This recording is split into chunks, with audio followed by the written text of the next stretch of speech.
BBAలో university second rank, third rank సాధించడం Sun international విద్యార్థులకే సాధ్యం. నమస్తే, welcome to Telugu one news. నేను రూపానాథెళ్ళ.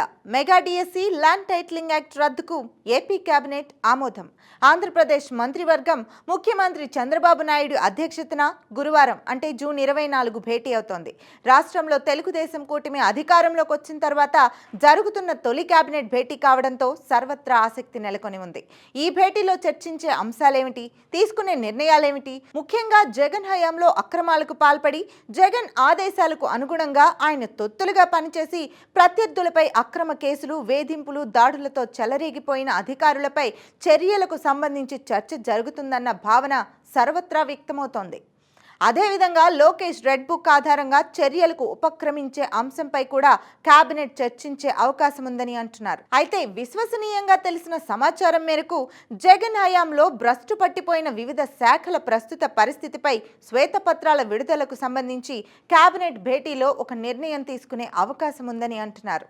అలాగే ముఖ్యమంత్రిగా చంద్రబాబు ప్రమాణ స్వీకారం చేసిన తర్వాత చేసిన తొలి 5 సంతకాలపై చర్చించి వాటికి కేబినెట్ ఆమోదం తెలుపుతుందని పార్టీ వర్గాల ద్వారా తెలుస్తోంది.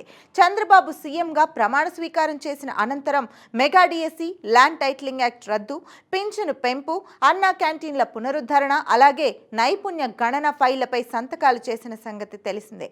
ఈ 5 అంశాలకు కేబినెట్ తొలి భేటీలో ఆమోదించే అవకాశాలున్నాయి.